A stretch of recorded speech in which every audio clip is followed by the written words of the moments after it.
Philanthropic Asia Pacific. He's an award-winning authority on major gifts, capital campaigns, and community relations. Over his 30-year career, he's served both in-house and as a consultant to philanthropists and organizations across the sector. Nick's from Canada. He relocated to Australia in 2001, and he's speaking to me from Sydney. So, I mean, Nick, I think what it would be really good is if you maybe started by giving us an overview of global philanthropics history in the Asia Pacific region. All right, thanks, Kirsty, and thanks for making time to chat with me today. It's interesting. Our company was founded here in Hong Kong, and on the back of a napkin, and we've grown in the region. Our first client was in Sydney, and it was interesting. If you go back then, it was slow going. What we've seen really over the last 18 years, now that we're actually getting into maturity, is we're seeing a growing market. We're seeing philanthropists play a much more active role, demonstrably giving to organizations. And certainly one of the things that we're seeing, I think you'd be blind to not notice the growth in high net worths and billionaires in Asia. And so we're seeing a much more active role for philanthropists in terms of giving to causes that they support domestically as well as internationally. It's been an exciting time in this region. I know it's a huge region and very difficult to generalize, but I mean, could you point to some perhaps of the unique conditions and challenges regarding philanthropy in Asia? Yeah, listen, I think it's a very good point. You know, there are more than 44 countries in the region, and Australia is certainly very different from China. New Zealand is very different from Vietnam, and it'd be like comparing Denmark to the UK to Spain. It's very, very different in terms of what happens. I think generally speaking, if you looked at the key lessons that take away, government plays a very active role in terms of what happens here. Government plays an active role in different countries, both positive and negative. We have seen family have a very, very strong influence in terms of giving. I did a project a couple of years ago with National Gallery Singapore.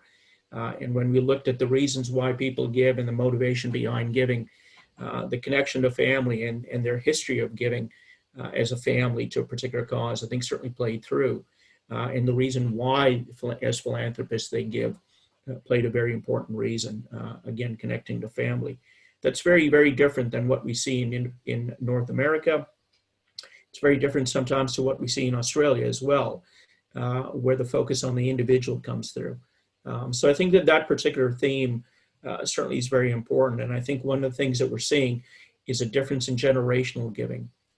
Older Asians and older Australians will tend to support causes that are much more traditional. The younger generation are supporting a much more robust international environment. So we're seeing things around arts, we're seeing things around conservation.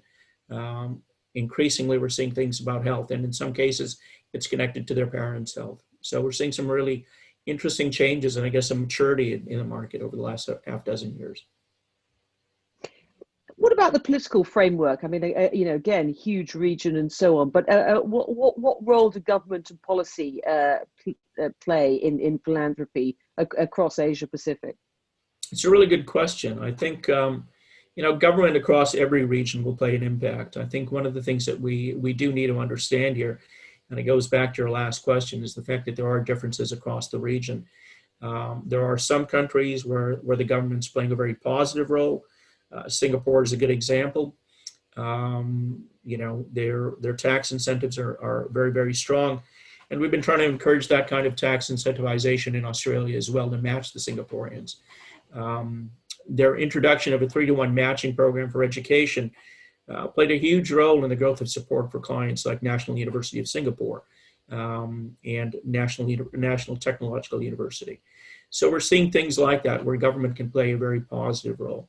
On the other side of the equation, we're seeing governments play a more constrictive role. So one of the things that we're seeing in China and Hong Kong with our clients is difficulty in setting up charities, difficulties in terms of what activities you can undertake.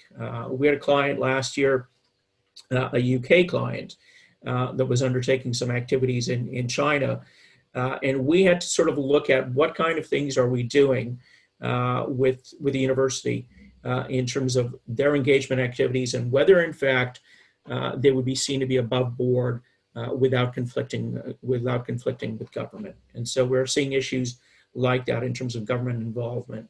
There are some real different pieces we're seeing. In India, as an example, the government there will incentivize giving to causes they believe in versus causes they don't believe in. So I think we can't make a generalization one way or the other, but there are different there that can be positive or negative in the region. So. Well, there's certainly lots to talk about in this area. So the Talking Philanthropy conference is coming up in May 2021. What would you like to see come out of that? It's a really good question. I think, first and foremost, I think when you look at philanthropy, it's changing in the region. I mentioned earlier that it's evolving.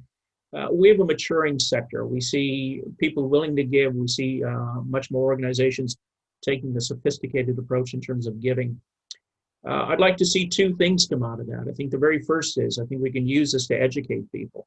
I mentioned the growth in billionaires in the sector. We have an opportunity here to actually work with those billionaires, and we have an opportunity for those billionaires and individuals to partner together to help support the causes that they believe in. That, I think, is a very strong proposition because it can actually help change how Asia operates, and it can actually help improve society on a local level. So I think that is such a profound impact in terms of education and in terms of growth.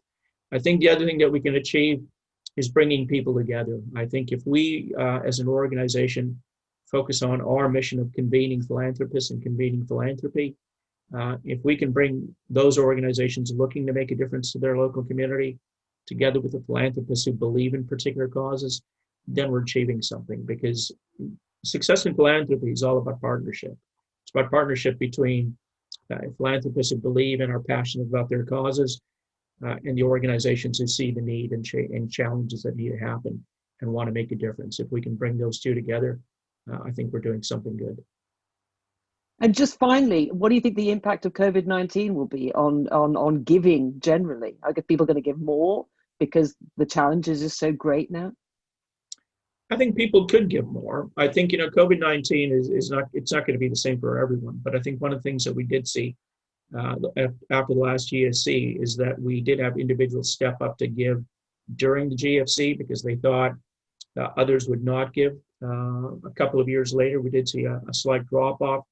But organizations that remain consistent in their mission to go out, ask for support, engage their potential donors in a meaningful way, remain resilient and continue to attract support. I think we'll see the same thing here. Our clients, I work with a client, Guide Dogs. We've seen increasing support from their supporters because they think people won't give. We've seen organizations and universities we've worked with here attract support at a level that we haven't seen before because of the impact of COVID-19. One of my clients, Lifeline Australia, are attracting very strong philanthropy because people want to make sure that those issues about preventing suicide are taken care of during a pressing time right now. So I think that, again, is the kind of impact we want to see.